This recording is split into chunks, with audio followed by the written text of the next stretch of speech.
জ্বালানি সংকটের কারণে এই মুহূর্তে বার কাউন্সিলের ইলেকশন করা সম্ভব না। মনে হচ্ছিল যে বার কাউন্সিলের ইলেকশনের ভোটাররা বিভিন্ন গ্রাম থেকে বাসে করে আসবে। উন্নতি ঘটছে, সেটা মানুষ এই বিচার পাওয়ার জন্য আইনাঙ্গনে আসে। এখন আইনাঙ্গনের যে রেগুলেটরি অথরিটি এবং একটা সাংবিধানিক স্ট্যাটিউটরি এটা বডি, সে হচ্ছে বার কাউন্সিল। সেই বার কাউন্সিলের যে ইলেকশন 2023 সালে অনুষ্ঠিত হয়, সেই ইলেকশনের যারা জয়ী হয়েছিল তারা এই মুহূর্তে বার কাউন্সিলে ক্ষমতায় নাই। বিভিন্ন কারণে যারা ইলেকশনে জয়ী হয়নি তারাই এখন বার কাউন্সিলের ক্ষমতায় আছে। পদাধিকার বলে বর্তমান অ্যাটর্নি জেনারেল ওখানকার চেয়ারম্যান এবং আমাদের জয়নাল আবেদিন স্যার, তিনি এখানকার ভাইস চেয়ারম্যান। উল্লেখ্য যে এই ইলেকশনটি করার জন্য শিডিউল ঘোষণা করা হয় এবং 16 তারিখে লাস্ট এই নমিনেশন পেপার সাবমিটের ডেট ছিল। এখানে 7টি জেনারেল পদ এবং 7টি বিশেষ পদ আছে।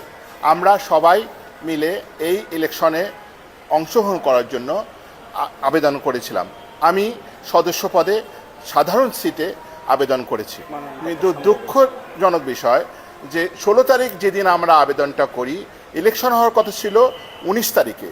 16 তারিখে তারা একটি কারণ দেখিয়ে এই ইলেকশনটাকে স্থগিত করে দেয়।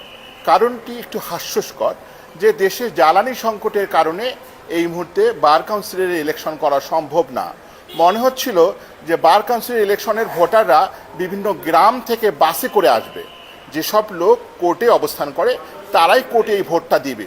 অর্থাৎ জ্বালানি সংকট থাকার পরেও সেই সময় যদিও তারা দাবি করে থাকে, যেটা আসলেই সত্য না। পরবর্তীতে দেখা গেছে যে তেল দাম বাড়ার পরের দিনেই তার তেল স্বাভাবিক হয়ে যায়, 40 টাকা থেকে 45 টাকা বাড়াইছে আবার।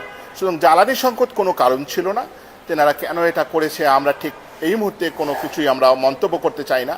আমরা মনে করি যে বার কাউন্সিল একটি বড় একটি অর্গানাইজেশন, দেশের সবগুলো আইনজীবীর নিয়ন্ত্রণ করে এবং পাশাপাশি এটি একটি সরকারি প্রতিষ্ঠান রাখতে হবে। সেখানে যদি ইলেকশন না হয়, সেখানে যদি গণতন্ত্র চর্চা না হয়, তাহলে মানুষ দেশের প্রতি, দেশের আইন অঙ্গনের প্রতি, আইনের শাসনের প্রতি কোনো আস্থা থাকে না এবং তার প্রতিফলন আপনারা দেখছেন যে মানুষ সবাই আইন নিজের হাতে তুলে নেওয়ার চেষ্টা করছে, সবাই আইনের বাইরে চলে যাওয়ার চেষ্টা করছে। এবং এমতো অবস্থায় আমি আপনাদের মাধ্যমে আমাদের বর্তমান অ্যাটর্নি জেনারেল যিনি বার কাউন্সিলের চেয়ারম্যান আছেন এবং বর্তমান আমাদের ভাইস চেয়ারম্যান যিনি আছেন জয়নাল আবেদিন স্যার, ওনাদের কাছে আমি আবেদন করব যে ওনারা যেন এর বার কাউন্সিলের এই যে ইলেকশন বন্ধ আছে তার দিন অনতিবিলম্বে ঘোষণা করে এবং জনগণকে তথা আইনজীবীদেরকে এবং দেশকে গণতন্ত্র চর্চা থেকে বিরত থাকে ওনারাই, যে মানুষ যাতে গণতন্ত্র চর্চা করতে পারে। গণতন্ত্র এইভাবে থামিয়ে দেওয়াটা ঠিক না। এখানে আমি একটু আগেই বলেছিলাম যে 2023 সালে যারা ইলেকশনে জিতেছিল তারা কিন্তু এই মুহূর্তে বার কাউন্সিলের কোনো জায়গায় নাই।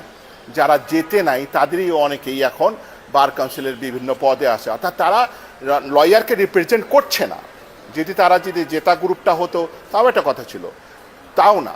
সুতরাং অবৈধভাবে আমি মনে করি যে একটা পরিবেশের পরিস্থিতিতে তারা এখন ক্ষমতায় আছে এবং কোনো কারণ ছাড়াই, যুক্তিযুক্ত কারণ ছাড়াই এবং একটা হাস্যস্কর কারণে তেনারা এই ইলেকশনটাকে বন্ধ রাখছে এবং অনির্দিষ্টকালের জন্য বন্ধ রাখছে।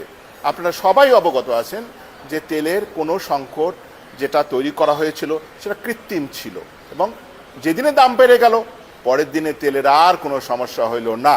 এর আগে তারা পাস চালু করলো, অনেক কিছু করলো, বাট তেল নিয়ে আমার বক্তব্য নেই। আমার বক্তব্য হচ্ছে যে কারণটাই ওনারা এই ইলেকশনটা বন্ধ করেছিল সে কারণটা তখনও ছিল না, এখন তো নাই। সুতরাং আমাদের দাবি যে ওনারা বার কাউন্সিলের ইলেকশনের তারিখ ঘোষণা করে সঠিকভাবে আইনজীবীদেরকে গণতন্ত্র চর্চা করার সুযোগ দিক।